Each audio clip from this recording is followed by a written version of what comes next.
Hello friends, welcome to our YouTube channel Examophobia. I am Dharmendra Singh और मैं आपके लिए लेके आता हूँ एवरीडे करंट अफेयर। तो अपनी करंट अफेयर की सीरीज को आगे बढ़ाते हुए let's we start today's current affair. तो आज आपका करंट अफेयर स्टार्ट करते हैं। तो आज डेट है आपकी 19 जून 2020। 19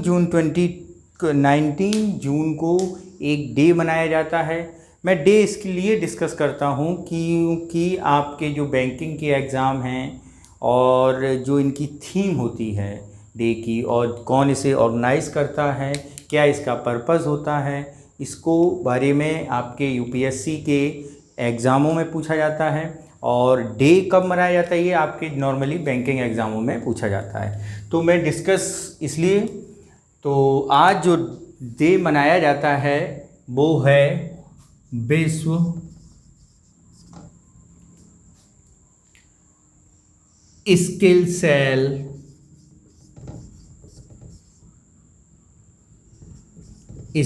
सेल दिवस। कौन सा दिवस है? विश्व स्किल सेल दिवस।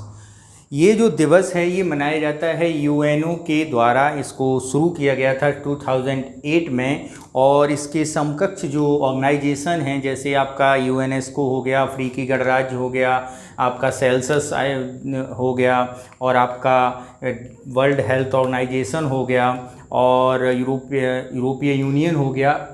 उन सब ने इसके रिकमेंडेशन, इसके बनाने के बारे में अनुमोदन दिया था। ठीक है, यानी संयुक्त राष्ट्र महासभा द्वारा, संयुक्त राष्ट्र महासभा द्वारा 2008 से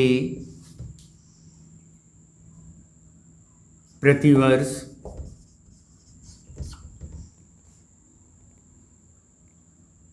मनाने की शुरुआत की गई थी। ठीक है, अब ये होता क्या है, इसमें क्या है? तो ये जो है आपका विश्व स्किल सेल दिवस, ये आप ऐसे समझिए ये आपकी ब्लड सेल है। जैसे आपके ब्लड में आपको पता है आरबीसीज होती हैं और आरबीसी का लाइफ होती है 120 दिन।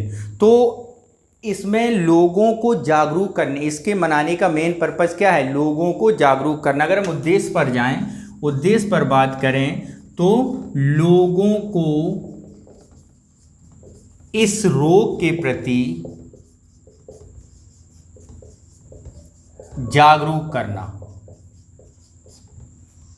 ठीक है, कौन सा रोग है और इस रोग में क्या होता है इसके लिए देखते हैं। देखिए कि इसमें जो आरबीसीज हैं, अमूमन आरबीसी की लाइफ होती है 120 दिन, लेकिन जो ये रोग जब बच्चे को हो जाता है तो इसकी आरबीसी की एज हो जाती है 10 से 20 दिन ओनली। और उसका आकार, आरबीसी का अगर हम आकार के बारे में बात करें, आरबीसी आपकी लाल रक्त कणिकाएं, आकार उनका गोलाकार होता है, अंडाकार होता है। लेकिन जब ये रोग से पीड़ित हो जाता है, व्हेन स्किल सेल रोग हो जाता है, डिसीज हो जाती है, तो उसका आकार कुछ ऐसा हो जाता है, पतला हसियानुमा।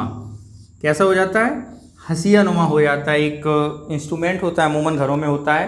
तो क्या होता है, तो इस आकार, और इनकी लाइफ जो हो जाती है, आरबीसी की लाइफ रह जाती है 10 to 20 डेज। तो ये कहा जाता है इससे लगभग प्रतिवर्ष 5 लाख बच्चे इस रोग से पीड़ित होते हैं। और ये जो रोग है ये आपका वंशानुगत रोग है। कैसा है? हेरिडिटरी, वंशानुगत रोग। ठीक है, तो इस रोग से संबंधित सारे आपके डेटास क्लियर हो गए होंगे। ठीक है, तो ये थी आज की आपकी पहली न्यूज़। इसके बाद हम चलते हैं, अब जैसे यूएनओ की बात हुई, संयुक्त राष्ट्र महासभा की बात हुई है, तो संयुक्त राष्ट्र महासभा पर ही चलेंगे आज। कल वहाँ से एक न्यूज़ आई थी, उस पर चलते हैं।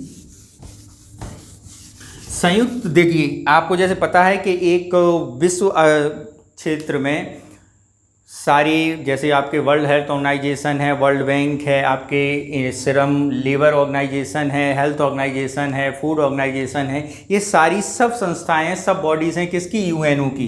तो यूएनओ में ही एक बॉडी है, यूएनओ की ही एक बॉडी है यूएनएससी, यूएनएससी यानी यूनाइटेड नेशन सिक्योरिटी काउंसिल। क्या है, यूनाइटेड नेशन सिक्योरिटी काउंसिल यानी सुरक्षा परिषद। तो जो आपकी यूनाइटेड नेशन सुरक्षा परिषद है, संयुक्त राष्ट्र सुरक्षा परिषद, इसकी हम संरचना में अगर जाएं, इसकी अगर हम स्ट्रक्चर में जाएं, तो इसमें जो सदस्य होते हैं, इसमें होते हैं टोटल मेंबर कितने हैं, जो आपके मेंबर्स हैं उनकी कैटेगरीज है, परमानेंट मेंबर और यानी स्थायी मेंबर, स्थायी सदस्य एवं अस्थायी सदस्य। स्थायी सदस्य जो हैं वो आपके यूएसए है, रसिया है, यूके है, फ्रांस है और चाइना है। कितने हो गए, 5। तो इसके अलावा जो अस्थायी सदस्य होते हैं उनकी संख्या कितनी है, 10 है। तो इन्हीं और ये जो हैं अस्थायी सदस्य प्रत्येक 2 वर्ष बाद चेंज होते हैं। ठीक है, 2 वर्ष बाद क्या होते हैं, चेंज होते हैं। तो इनके चेंजिंग होने के कारण प्रत्येक 2 वर्ष बाद इसका बैलेंस बना रहे। अगर हम इसके पर्पस की बात करें तो इसकी उद्देश्य है विश्व में सुरक्षा एवं सामंजस्य बनाए रखना। ये क्या है, इसका उद्देश्य है। तो इसी अस्थायी मेंबर में भारत चुन लिया गया है 2021 टू 2022 तक के लिए। कब तक के लिए, 2021 टू 2022 यानी 1 जनवरी 2021 से 31 दिसंबर 2022 तक भारत का कार्यकाल कितना होगा, 2 वर्ष होगा। ठीक है, इसके साथ साथ जो अन्य देश चुने गए हैं, नॉर्वे है आपका आयरलैंड है, आपका मैक्सिको है और आपका इंडिया भी चुना गया है। कौन कौन से चुने गए हैं, इंडिया, भारत, मैक्सिको, आयरलैंड,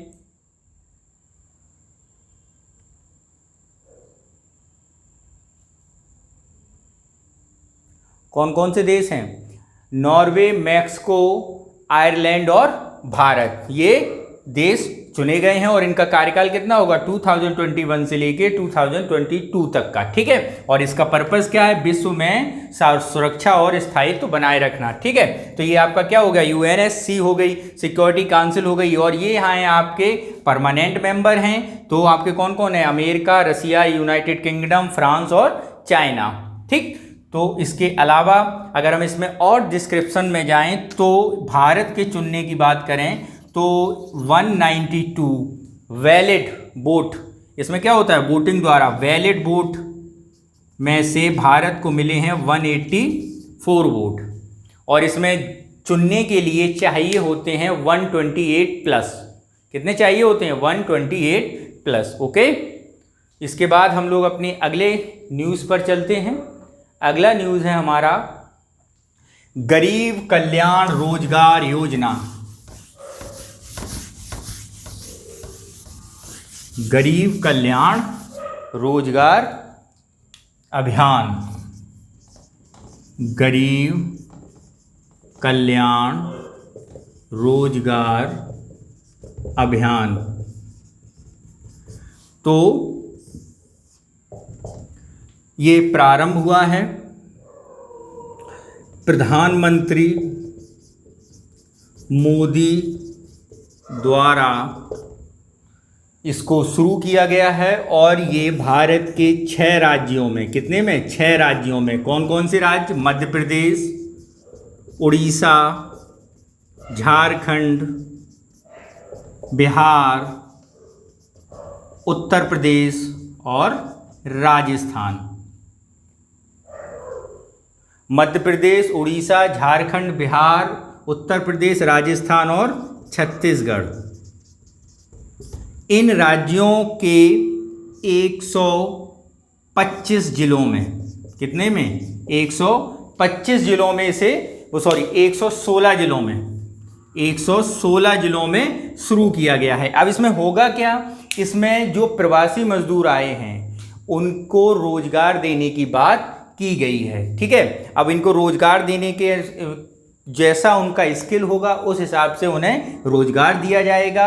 और जो प्रधानमंत्री ने 20 ट्रिलियन की एक पैकेज दिया था, आर्थिक पैकेज, उसी आर्थिक पैकेज में से इसमें क्या किया जाएगा, खर्च किया जाएगा। ठीक है, अगर हम इसकी बात करें कौन कौन सी योजनाएं हैं, तो योजनाएं जैसे आपकी घरों में नल सिंचाई यानी आपकी जल व्यवस्था कराना, और आपके गृह निर्माण कराना, पानी की का पहुंचाना, सड़क बनाना, ये क्या है, इसके कुछ योजनाओं के अंतर्गत किए जाने वाले कार्य हैं। अगर हम इसकी बात करें कि इससे होगा क्या, इससे ये होगा कि रोजगार एक तो बढ़ेंगे और दूसरा प्रवास, आगे जो समस्या आई है प्रवास के कारण, प्रवास मजदूरों को कोविड-19 कारण अपने घर वापस आए, बेरोजगार बैठे, उन्हें उनके स्किल के अनुसार रोजगार मिलेगा। ठीक है, तो ये आपकी आज की अगली न्यूज़ थी। इसके बाद हम लोग चलते हैं, एक साइंस से रिलेटेड है।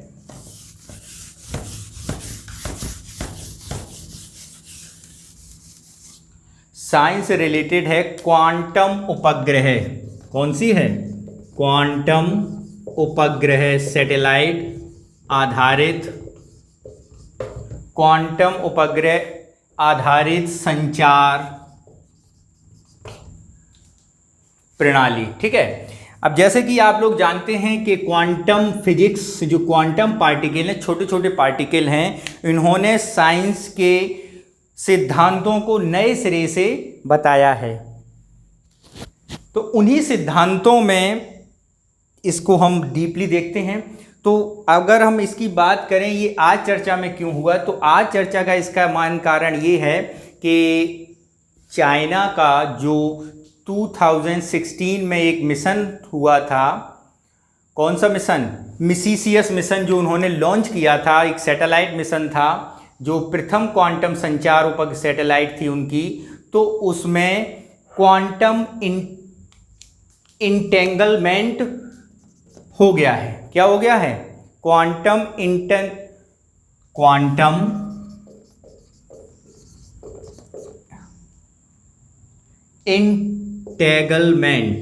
क्या हो गया है, इंटेगलमेंट पर आधारित एक क्रिप्टोग्राफी को सफलतापूर्वक स्थापित किया है। क्वांटम इंटेगलमेंट पर आधारित, पर बेस्ड एक क्रिप्टो, क्या, क्रिप्टोग्राफी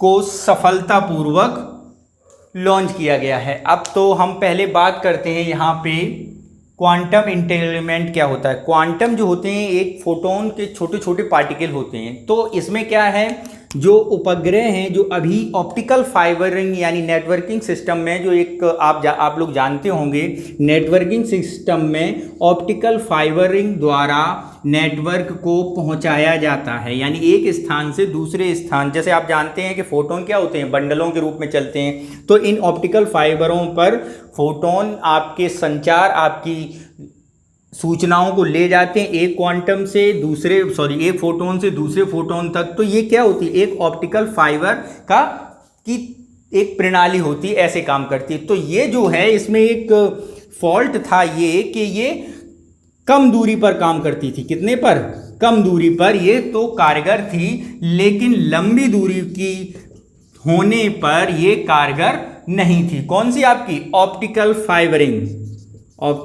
फाइबरिंग संचार प्रणाली है ना, ऑप्टिकल फाइबरिंग कम दूरी पर तो ये काम करती थी, जैसे आपकी 100 मीटर, 100 से फिर 200 metre, 500 metre, 600 metre, 700 metre, 1 kilometre, 2 kilometre, यहाँ तक तो ऑप्टिकल फाइबरिंग काम करती थी। लेकिन अगर हम दूरी बढ़ा दें, 1200 किलोमीटर कर दें, सपोज दैट 2000 किलोमीटर कर दें, तो वहाँ पे ऑप्टिकल फाइबरिंग का सिस्टम काम नहीं करता था। तो वहाँ पर काम करने के लिए हमें चाहिए था क्वांटम बेस्ड कुछ अगली टेक्नोलॉजी।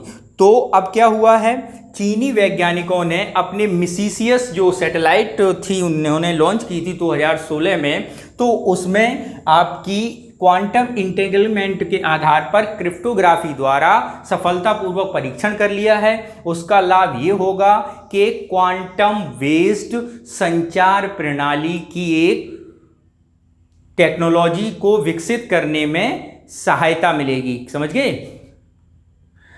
ठीक है, तो अगर हम इसमें देखें कौन कौन से शब्द आए हैं, मिसिसियस जो क्वांटम सैटेलाइट है वो क्या है, आपकी मिसिसियस सैटेलाइट है। ठीक है, मिसिसियस सैटेलाइट है। और मिसिसियस जो थे वो इनके कब लॉन्च हुई थी, 2016 में। कब लॉन्च हुई थी, 2016 में। और मिसिसियस यहाँ के एक दार्शनिक थे। ठीक है, और अगर इस शोध का लाभ ये होगा कि एक लंबी दूरी, सबसे बेहतर ही बात ये है कि लंबी दूरी तक की सूचनाओं को, लंबी दूरी तक अपनी सूचनाओं को पहुंचाने के लिए क्वांटम बेस्ड यानी क्वांटम इंटेंगलमेंट काम करने में आसानी देगा। यानी राहत की बात है, अधिक दूरी पर कारगर है। ठीक है, तो ये आज की सबसे बेस्ट न्यूज़ थी, क्वांटम इंटेंगलमेंट और लंबी दूरी आधारित तक एक क्वांटम क्रिप्टोग्राफी इंटरनेट सिस्टम है। अगर आप ऐसे समझें, लंबी दूरी आधारित इंटरनेट सिस्टम, तो इस इंटरनेट सिस्टम को ऐसे समझो, लंबी दूरी आधारित क्वांटम इंटरनेट सिस्टम प्रणाली। ठीक है, और इसका लाभ ये होगा कि आपको अपने सूचनाओं को लंबी दूरी तक, अधिक दूर तक पहुंचाने में सहायता मिलेगी। और आपका संचार का जो क्वांटम, जैसे आप लोग जानते होंगे, क्वांटम से आने से आपके इंस्ट्रूमेंट बहुत छोटे हो जाते हैं, तो आपको कम जगह में आप ज़्यादा सूचनाओं को पहुंचा सकते हैं। तो इस लिहाज से भी ये क्या है, न्यूज़ सबसे बेहतरीन न्यूज़ है। ठीक है, तो आज की करंट कंप्लीट होती है। और आज के करंट का PDF पाने के लिए आप हमारे डिस्क्रिप्शन में दिए हुए टेलीग्राम चैनल को ज्वाइन करें और हमारे इस YouTube चैनल को लाइक और शेयर बढ़ाएं। Thank you.